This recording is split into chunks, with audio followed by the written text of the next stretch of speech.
আসসালামু আলাইকুম এভরিওয়ান, কেমন আছেন? আশা করি খুবই ভালো আছো।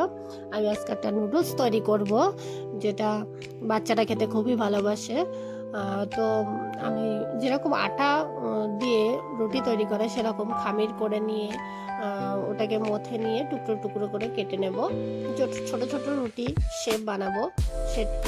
শেপ বানিয়ে সেটাকে সরু সরু করে কেটে নেব। সরু সরু করে কেটে নিয়ে আমি একটু মোটা করে কেটেছি, তোমরা চাইলে আর একটু সরু করে কাটতে পারো, যেটা বাচ্চারা দেখলে নুডলস ভাববে। তো আমি যেরকম করে কেটেছি ওরকম করে দিলেও বাচ্চারা বেশ আনন্দ করে খায়। তো আমার বাড়ি বাচ্চা আছে, আমি দিই, তারা খুবই আনন্দিত করে খায়। তো রুটি শেপ বানিয়ে নিয়ে সরু সরু করে কাটবো। তোমরা চাইলে আরও একটু সরু করে কাটতে পারো, আমি চওড়া কেটেছি। তো প্রথমে এরকম করে কাটছিলাম সরু সরু করে, লম্বা করে, তো দেরি হচ্ছিল, যার জন্য এটাকে ভাঁজ করে নিয়ে কেটেছি।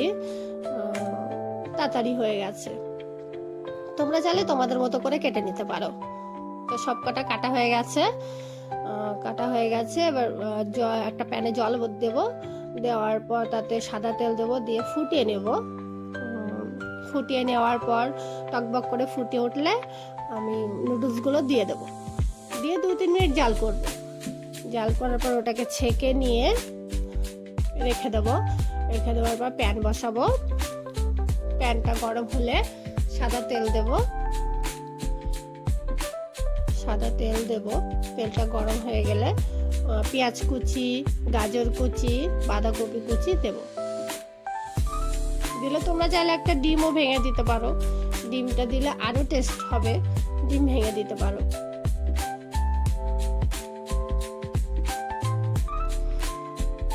দিয়ে হালকা ভেজে নেব।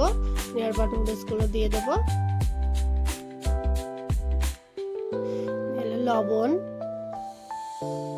টমেটো কেচাপটা আমার বাড়িতে তৈরি করা, ডিসক্রিপশন বক্সে দেয়া আছে, তোমরা দেখে নিতে পারো।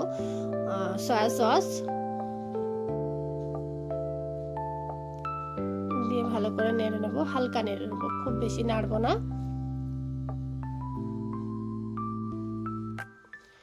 তো আমি ম্যাগি মশলাটা ছিল না, যার জন্য মিট মশলা দিয়েছি, তোমরা চাইলে ম্যাগি মশলা দিতে পারো।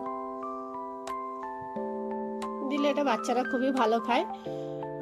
তো বানিয়ে দেখবেন বাড়িতে, বাচ্চারা খুবই ভালো খাবে। আসসালামু আলাইকুম।